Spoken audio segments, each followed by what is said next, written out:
Hello and welcome to Cultivate to Thrive podcast. I am your host, Michelle Gunn. I am a self actualization and mindset coach. I am grounded in faith.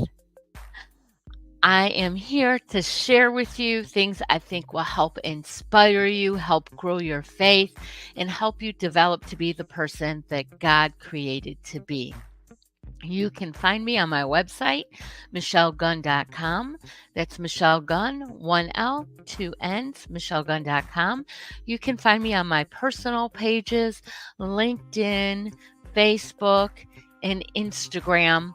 You can find me on and TikTok, and you can find me on my professional pages, Cultivate and Thrive, on LinkedIn, Facebook, and Instagram. You can also find me on patheos.com, patheos.com. I have a column there called Graceful Awakening, and I would love to see you there. I am also now a contributing author to the book Divine Blueprint. Grab yourself a copy. There are 17 chapters from 17 different people who tell you how God has worked in their life. I'm sure you can find something to inspire you. During these episodes on Cultivate to Thrive podcast, sometimes it'll just be me and sometimes it'll be a special guest. But welcome, welcome, and thank you for joining. Hi, everyone. Good morning, good afternoon, good evening. Welcome. Today in Texas, it's another dreary, dark sky with intermittent lots of rain. Not much fun, but it is hurricane season. So, what else can we expect, right? So, this morning, for me, morning, in preparation for today's episode, I was brought to the book of Esther. And this book reminds us number one, to trust in God. Number two, God has a unique purpose for every person. And three, even when God seems absent, he does not leave us. I think these are very important to keep a handle on. Of course, um, we must have our faith be grounded so that we have a good foundation in life, direction for where we want to go in decisions we want to make. So, um, having that trust in God helps with that foundation. Knowing that God has a unique purpose for every person lets you know, some people just don't know it, how special you are. God created you because the world needs the you that you were created to be. Don't forget that. And thirdly, even when God seems absent, he hasn't left us. Remember that God gave us free will.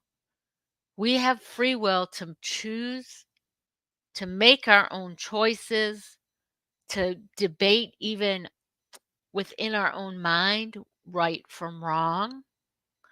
We have our actions, we have our reactions, but God is there. God is there for strength, to lean on, for forgiveness, and for love. He loves you. Don't forget that. Exactly. I'm so not good with these names, but right, to help. There may be Mordecai in your life to help mentor and guide us. Absolutely, Ronald. Welcome, Ronald. I hope the weather's better where you're at than where it is here in Texas. So today the topic is thriving at home and work, empowering professional moms with career advancement strategies.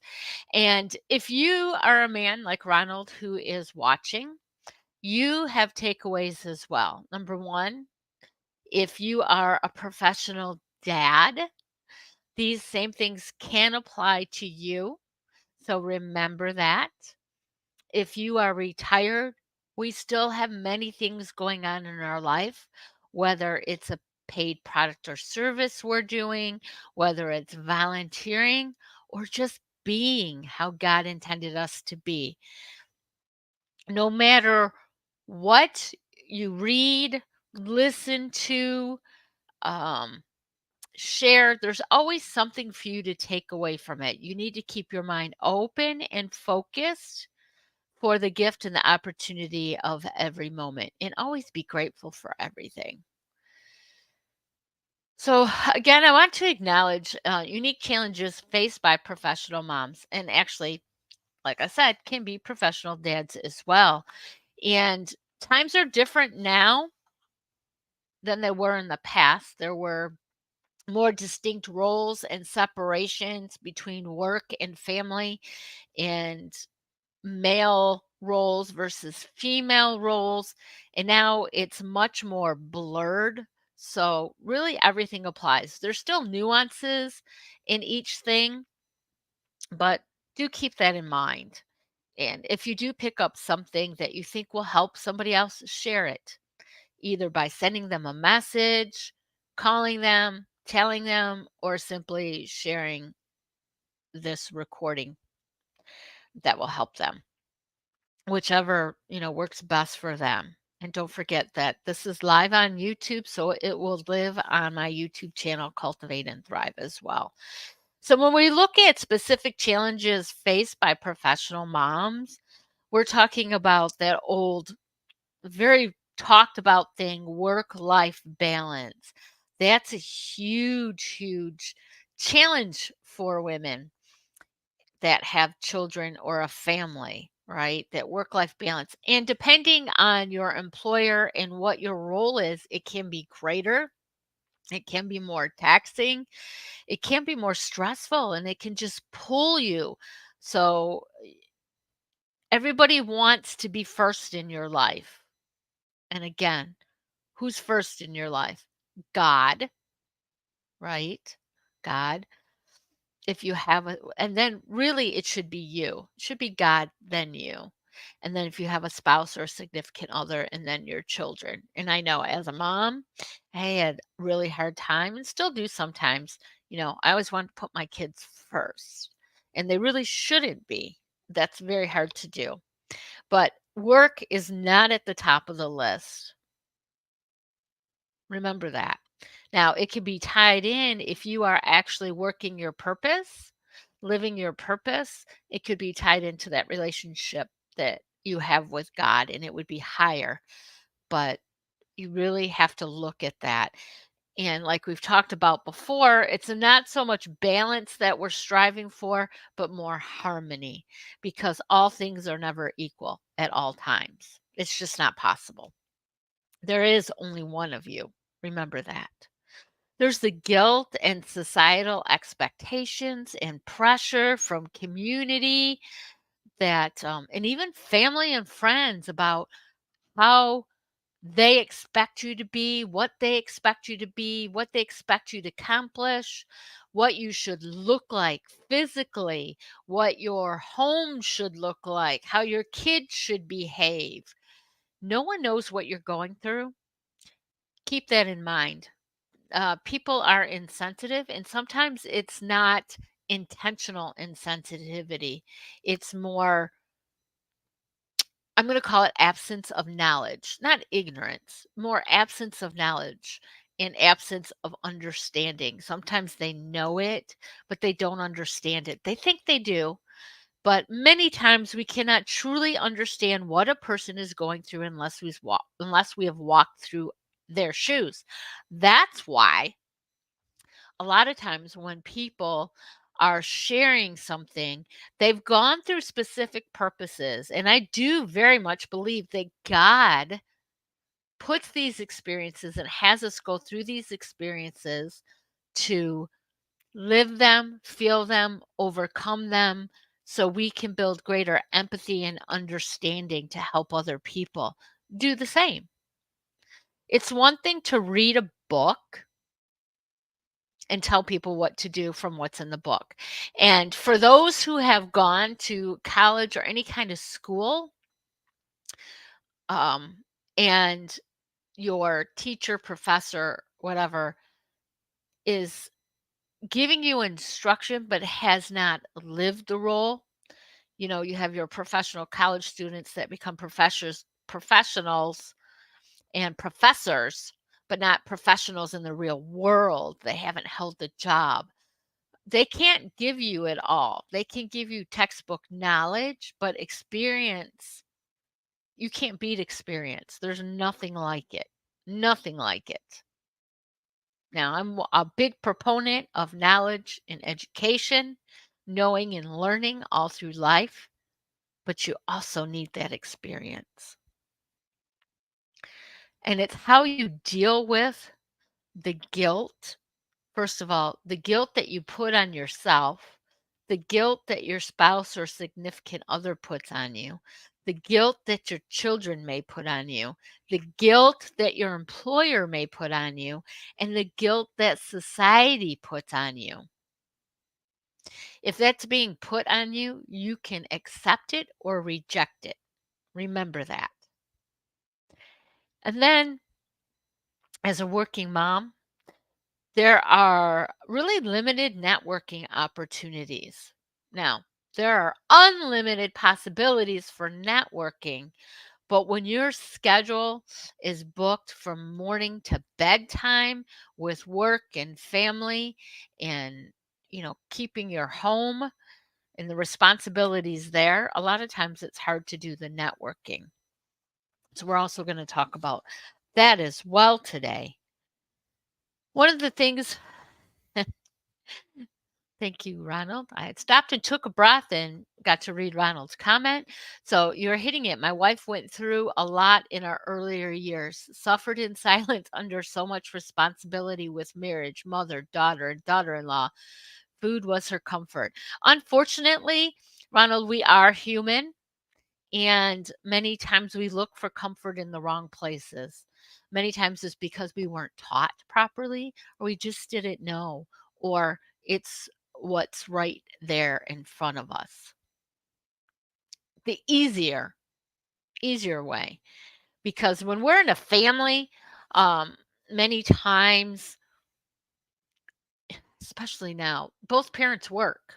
Okay. Now I was a stay-at-home mom for a little bit. That has other issues with it. Other issues with it. I was also a working mom and my husband always worked. So there were a lot of other issues to deal with and a lot going on with each one of us. We had a child that was diagnosed ADHD in fifth grade. He was not my youngest, my little defiant girl. Yeah. Anyway, each child is unique and had their own unique um, challenges, gifts, however you want to look at it. They had things that they needed, and sometimes one got ignored for the other. But there's so much dynamics going on in a household. It's really hard to productively navigate those challenges as your wife, Ronald, did, and as many people do. They want to just feel better. They want to just have the hurt go away. They want the guilt to go away. They want to feel good for just a minute. They want the voices to stop. So, being weak, as every single human being is, we often make the wrong choice. And you know what? A lot of times society encourages that, and we don't see it as a wrong choice. But one of the other things that is there to help professional moms and other working professionals is career coaching and development. Now, this wasn't really prevalent, at least not to my knowledge, when I was in a working field, especially as a working mother, that we had that. And there are some big companies that do offer this as an employee benefit, which kudos because that shows how much you value your employees. Right. So some of the benefits of career coaching is that they give them personalized guidance, right? Somebody is there to listen to you. You can dream. What is it that you want out of life and how are you going to get it? It's easy for me to say, I did X, Y, and Z and I got this success. Guess what? That is unique to me. Some people may be able to follow that same formula and be successful, but more people will not be able to follow that because they're unique. Their life is different, their skill set is different, their talents are different, their circumstances are different. So the career coach can help you set realistic goals and develop action plans. And then also be help you be accountable to those goals and plans.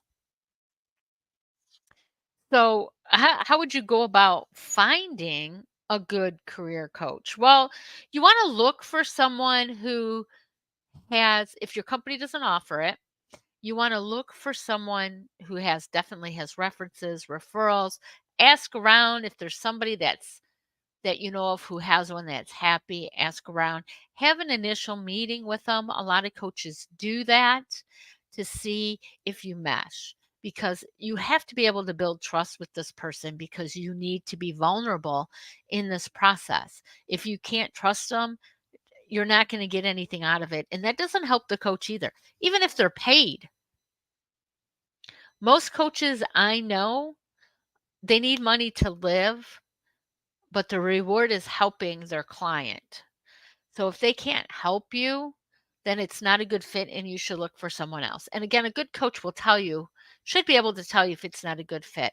But you need to feel that, right? You need to feel that. And you want to look at what kind of tools they use, what kind of process. Do they have a set process that you follow certain steps? Or is it more open ended where at the end of each session, you kind of decide what's going to happen in the next session? Because there are finite programs out there that are offered that people follow and work through with the guidance of a coach. Those work great for some people. Some people want a little bit more personalization, individuality, where everything is tailored to your needs at the time. Because even when you work with a coach and you go through and honestly, I experienced this too when I was testing out a program that I wrote. And I found out that in my mind, what I thought would work great because I could do it, a lot of people had a lot of different things going on that they need to work out before they could get to the next step. So it wasn't as cut and dry. That's when I learned really, because a lot of people were pushing programs. That's where I learned more that you need to be more open and individualistic towards people to help them get to where they need to be. Those are some of the things that you need to look for in a coach. Also, look for how you meet, right? Do you prefer in person? Is Zoom or um, whatever online meeting space they have. There's so many to choose from now. Does that work well for you? I've had clients that really didn't want you to see them. They weren't comfortable. So we did phone only. That works fine as well. And how are they going to be accessible? Are they accessible for email, direct messages, texts? And when are they accessible? So you really have to think about what your needs are. And you and the coach can work through that together, and a good coach can tailor something that will work for you. What kind of contacts do they have? If it's a career coach, are you looking just to develop where you currently are, do professional development, or are you looking to move on and out? So if you're looking to move on and out, if a company offers a career coach, you may be able to start there, but you may need to find somebody else to help you. And then again, you just might need like a team of people, right? I know quite a few people in my network who have skills that can help people get a great job by working with them on their LinkedIn profiles, by working with them on their resumes, talking through their skills, practicing interviewing techniques and what kind of jobs to apply for, where their skill set is. A lot of times we think we know what our skill set is because we've been doing a certain job. Most times we offer way more than we realize. And we just, like I said, we just didn't realize it. But when somebody who is objective from the outside looking in at what you have and communicating with you, they can see more of your strengths and what you have to offer. So that's another thing that you can consider. The coach will help you see new perspectives. They'll help you overcome obstacles. They'll help you celebrate your successes because everything can be difficult. You need to have something to look forward to, and you need to celebrate what's gone right. We don't dwell in the negativity. Okay, something bad happened. What can I do better next time? Move on. Yeah, absolutely.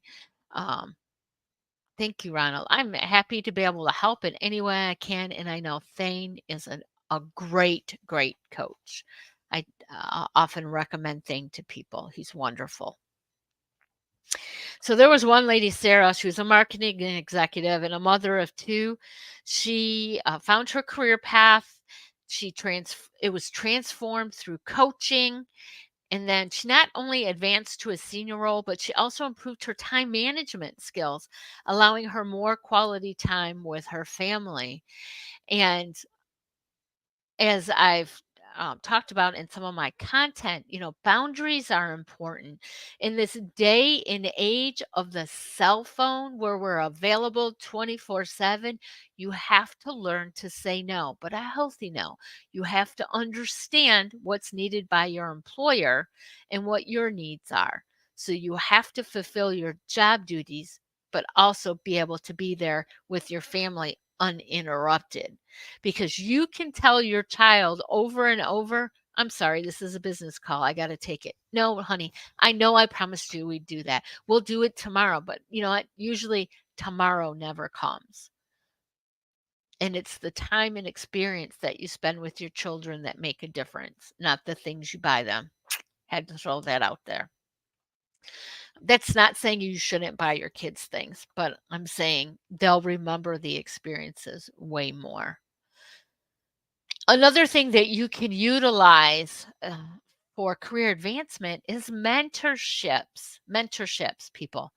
Mentorships is different than coaching. A mentorship is someone who's been there, done that, and advises. A coach does not advise you. That doesn't mean that a coach cannot also be a mentor.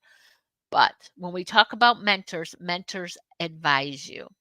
So it's important to seek out a mentor in your career growth. Think about, and your career coach can help you with that too. Think about where you want to be and who do you admire? Who do you see being successful in that role? Approach people, build a relationship, and ask them to be your mentor. Tell them that you admire where they're going, where they've gone, how they've gotten there, and you would like guidance from somebody who has the wisdom and experience to have been there, done that, and is where you want to be. So definitely do that. Um, Sometimes companies or industries offer mentorship programs. So look out for that. If you belong to a professional association, and they often offer mentorship opportunities. And again, you want to make sure there's a good fit. So you do want to meet with the person, talk to them, because your career is not your own. You're not only your career, right? It's a facet, it's a piece of you. So when you look for a mentor, you want someone who has the same values of as you do, right? The same morals, the same values, kind of the same things that are important, because priorities, because when it comes time to make a decision, if you're not in alignment there, they're going to steer you in a way that you won't want to go. And you may just feel you're so far, you're just going to do it. And then you're not going to feel good about it. So you want to make sure you're in alignment with that person with values and morals and priorities, definitely.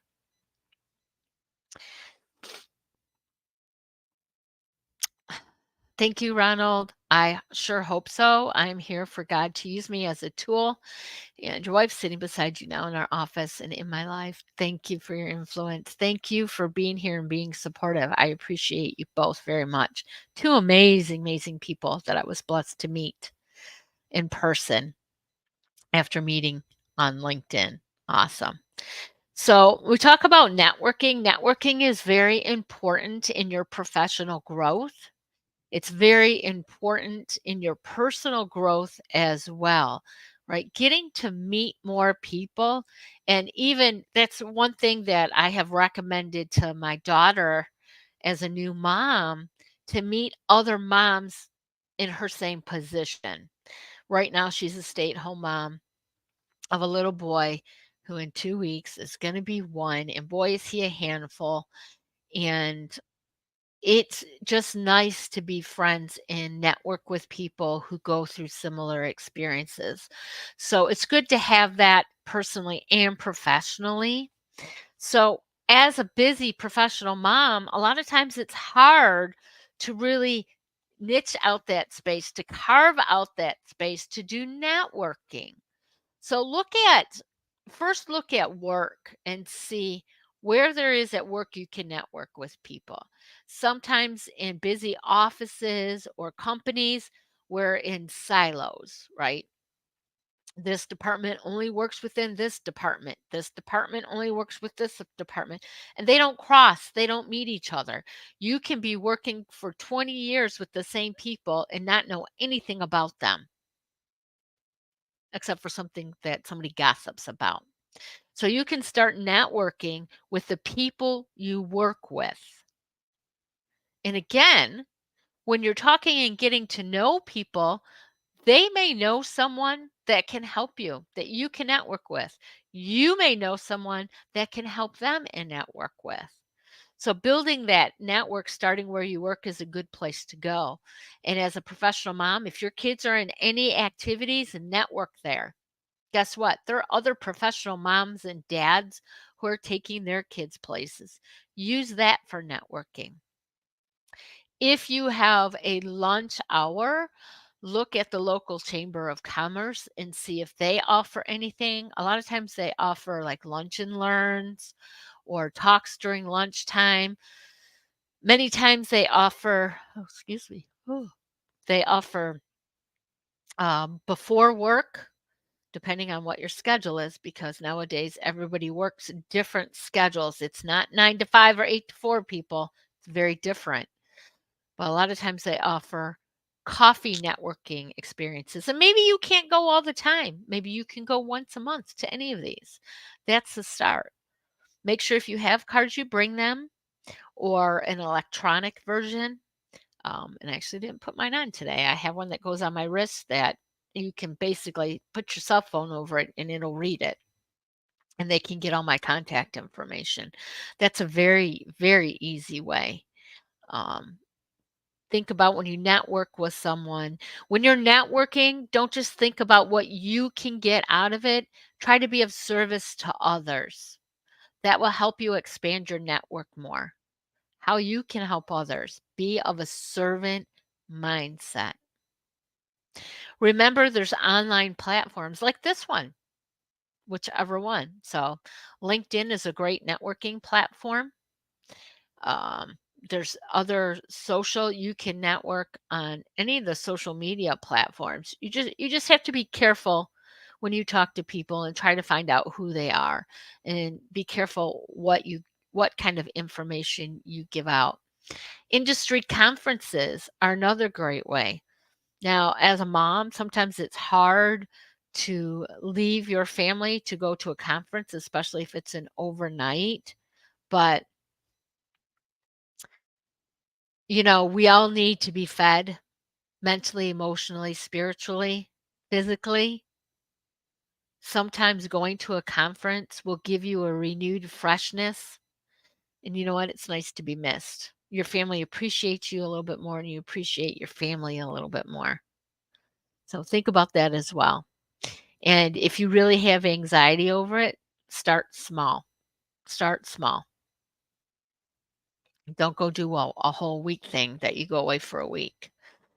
Um, the groups on social media, if you find a group for your industry or for a hobby or something like that, join that group and you can interact and network with people. It's interesting to learn really what other kind of people are interested in the same hobbies as you, or learn a new skill that will help you network. And that's something you can do with your family as well. You can network when you're on family outings. Remember that.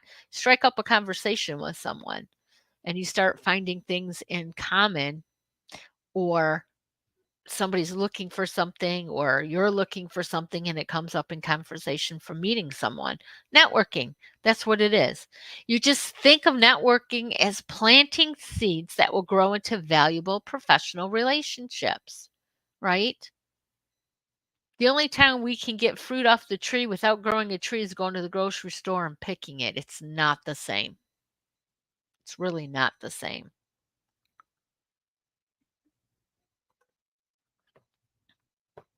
I want to talk a little bit, of course, about faith based solutions. We look at how we are in life with our faith and how that can help us advance in our careers, in our professional life. Well, you can network. If you belong to a faith community, you can network there, get to know people, build relationships. Your faith plays a crucial role in navigating life's challenges. And that really includes career and family balance or harmony. The solutions, they can offer you the spiritual support. You can get the spiritual support that you need to help fill you back up and make you strong and be able to give. They can guide you. They can help align your career aspirations with your values. Many times we hear people have to make a choice between their career and their family. Well, that's not necessarily true. You more have to make a choice of how that balances or harmonizes together. What's more important? Look at the benefits versus the return on investment. And when you are surrounded by or aligned with or meet with people of the same kind of faith values, they can help you when you're having a dilemma of figuring that out. Being involved in your faith community in either small groups or service or prayer groups, whatever it is that you're called to do, it will help provide a sense of belonging and encouragement that oftentimes are missing in our professional lives. And sometimes even in our families, we feel a little bit left out. So build that in your faith community. Join so you can belong. You can't belong unless you join. If you are feeling like you belong nowhere, it's because you haven't joined somewhere. You're a bystander. You're outside looking in. You need to jump that line, that rope, that tape and jump right into what's going on. And you can look at individuals, especially when you're looking for a mentor, look for people who've integrated their faith in their career paths. That often highlights the power of spiritual resilience and purpose. So look for those specific things in people.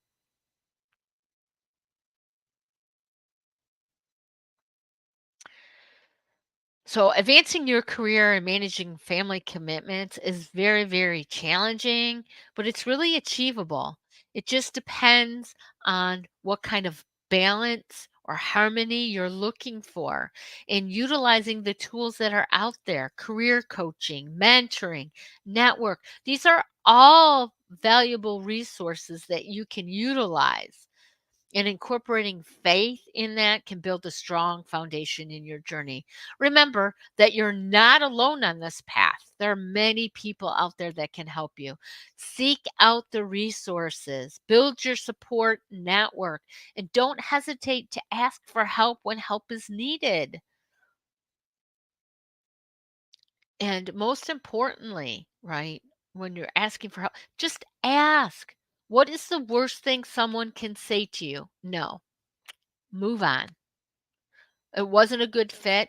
God may just be moving that obstacle right out of your way. So don't forget to pray about it. Invite God in to help guide you in this process. Seek out support when you're needed and don't forget to take care of yourself. I hope I've provided some valuable tips for you in advancing your career while keeping family as a priority. I encourage you to reach out with any questions, concerns. I appreciate you all for watching. If there's something that you found of value, please do share this out.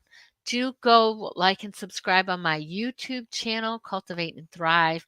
And I'm just going to do this push a little bit again, right? Divine Blueprint, Faith in God for Unbounded Success. There are 17 stories in here, guys, by 17 different people of how God has worked in their life. Some of it is just the ordinary, how life happened. Some of it is amazing, traumatic events. Some of it is God being the CEO in their business. And there's just much, much more. I guarantee you, there's something for everyone. Grab a copy and let me know what you think. Thank you very much, everyone, for joining. Have a blessed rest of your week.